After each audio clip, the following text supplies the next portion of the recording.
என்னோட college and ஒர்க்குக்காக நான் maximum 5 years வந்து நான் ஹாஸ்டலில் தான் இருந்தேன். அப்போ கூட நான் இவ்வளோ எக்ஸைட்மெண்ட் ஆனதில்ல. பட் ஆஃப்டர் மேரேஜ் என் அம்மா வீட்டுக்கு போகிறதுனாலே ரொம்ப ஹாப்பியாயிருது. ஆஃப்டர் லாங் கேப் என்னோட ஃபேமிலியோட அம்மா வீட்டுக்கு, அதுவும் என் ஊர் திருவிழாக்கு நான் போயிட்டுருக்கேன்.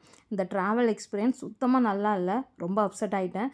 இருந்தாலும் என் ஊருக்குள்ளே நுழைஞ்சதுக்கப்புறம் எல்லாமே சரியாயிட்டு.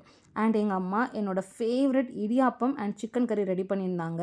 அதை சாப்பிட்டுட்டு நான் ஃபுல்லாக சார்ஜ் ஆகிட்டேனே சொல்லலாம். அந்த அளவுக்கு செம்ம டேஸ்ட்டாக இருந்துச்சு. நம்ம குழந்தைங்களுக்கு எவ்வளோ பார்த்து பார்த்து கிஃப்ட் வாங்கினாலும் உண்மையான சந்தோஷம் எங்கே தெரியுமா இருக்குது? நம்ம வாங்கிட்டு போன கிஃப்ட்டை அவங்க உடனே எடுத்து யூஸ் பண்ணுவாங்க. அந்த மாதிரி தான் என் அண்ணன் பொண்ணு நான் வாங்கிட்டு போன கிஃப்ட்டை வந்து உடனே யூஸ் பண்ண ஆரம்பிச்சிட்டா. செம்ம ஹாப்பி ஆகிட்டு, சரி வந்த வேலையை பார்ப்போம் அப்படின்னு நான் கோயிலுக்கும் ரெடியாகி கடவுளுக்கும் ஒரு அட்டண்டன்ஸும் போட்டாச்சு. ஸோ ஃபெஸ்டிவல்னாலே அங்கே உள்ள கடை தெருவில் போய் பொம்மை கடை எல்லா கடையும் பார்க்குறது தான். என்ன தான் கிச்சனில் நிரம்பி வழிகிற அளவுக்கு நிறைய பாத்திர பண்டம் இருந்தாலும் ஸ்ட்ரைட்டாக நம்ம கால் என்னமோ பாத்திர கடைக்கு தான் போகுது. உங்களில் எத்தனை பேர் என்ன மாதிரி பாத்திர கடையை பார்த்தாலே ஏதாவது வாங்க போயிடுவீங்கன்னு கண்டிப்பாக கமெண்ட் பண்ணுங்கள். அங்கே ஒரு குட்டி பர்ச்சேஸை முடிச்சுட்டு அப்படியே வீட்டுக்கு போனால் ட்ராவல் டயர்ட் அண்ட் எங்கள் அம்மா கொடுத்த விருந்து சாப்பாடு செம்ம டயர்டாகிட்டுங்க.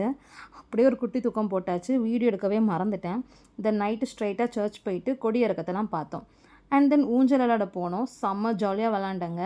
ஸ்கூல்லாம் படிக்கும்போது விளையாட கையில் காசே இருக்காது. பட் எப்படியாவது அப்பா அம்மாட்ட அழுது அடம் பிடிச்சி எல்லா ஊஞ்சலும் மேக்ஸிமம் போயிடுவேன்.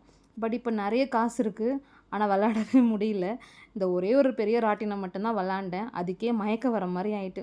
அப்படியே அங்கே இருக்க ஸ்நாக்ஸ்லாம் சாப்பிட்டுட்டு அகெயின் ஒரு குட்டி ஷாப்பிங் போயிட்டு அப்படியே நாங்கள் ஸ்ட்ரைட்டாக பீச்சுக்கு போயிட்டோம். நைட்டு பார்க்க பீச் ரொம்பவே அழகாக இருந்துச்சு. எங்கள் வீட்டு பக்கத்துலேயே தான் பீச்சு. அண்ட் ஜிலு ஜிலுன்னு காற்றோட சூப்பராக இருந்துச்சு. அங்கே நானும் என் ஹஸ்பண்டும் கொஞ்சம் நேரம் டைம் ஸ்பெண்ட் பண்ணிவிட்டு அப்படியே இந்த டேயை முடிச்சிட்டோம். அடுத்த வீடியோவில் பார்ப்போம். பாய்.